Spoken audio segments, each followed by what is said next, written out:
ये कहानी है एक माँ की जिन्हें उनके प्यारे बेटे ने पैसे के लालच में मार डाला। पैसे के लालच में बेताब बेटे ने अपनी माँ को ही मार दिया और प्लान था बाप के भी मर्डर का। यह कहानी हमें एक अजीब सच्चाई की ओर ले जाती है, जहाँ बेटा माँ के प्यार और बेटा का कर्तव्य भूल गया। इस कहानी में आपको बताएंगे कैसे पिता को अपने बेटे पर शक हुआ और हत्या की गुत्थी सुलझ गई। ये कहानी है उत्तर प्रदेश के फतेहपुर जिले के एक छोटे से परिवार की। गांव के रहने वाले रोशन सिंह एक समृद्ध किसान हैं। उनके परिवार में पत्नी प्रभा देवी और बेटा हिमांशु है।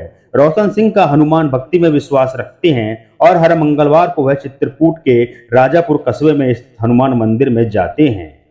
एक बार की बात है, जब रोशन सिंह पूजा करके मंदिर से लौट रहे थे। जब वह अपने घर पहुंचे तो उनकी पत्नी प्रभा देवी गायब थी। बेटे हिमांशु से पूछा, लेकिन उसने कोई सही सा जवाब नहीं दिया। रोशन सिंह और हिमांशु ने प्रभा देवी को ढूंढने के लिए गांव का कोना कोना छान मारा, लेकिन पत्नी का कहीं पता नहीं चल सका। उन्होंने गांव के लोगों से भी पूछा, लेकिन किसी को नहीं पता था कि प्रभा देवी कहाँ चली गई थी।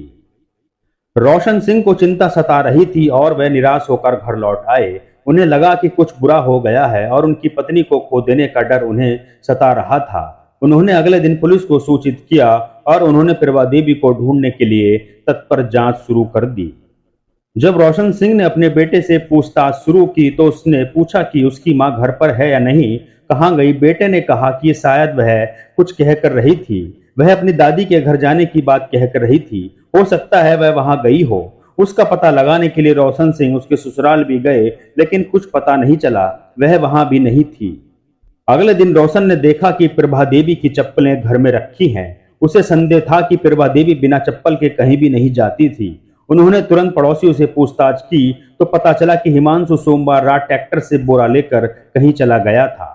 जब रोशन ने अपने बेटे से इस बारे में पूछा तो उसने कहा कि यह बोरी नहीं है, उसने कुछ और ही देखा होगा। इसके बाद रोशन सिंह ने प्रभा देवी की खोजबीन शुरू कर दी, लेकिन कुछ पता नहीं चला।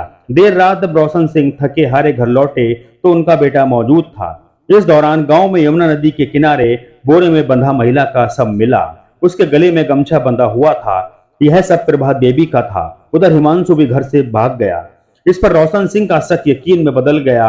इसके बाद बेटे हिमांशु पर पत्नी की गला घोटकर हत्या करने और सबको ट्रैक्टर से यमुना किनारे फेंकने का आरोप लगा। घटना के संबंध में रोशन सिंह ने बताया कि उनके बेटे ने मेरा और मेरी पत्नी का 50-50 लाख रुपए का बीमा कराया था। बीमा की रकम पाने के लिए उसने अपनी मां की हत्या कर दी। इससे पहले भी वह अपने चाचा के घर से आभूषण गायब कर चुका था। हिमांशु ने अपनी मां की बीमा पॉलिसी के कागजात अपने पास रखे थे।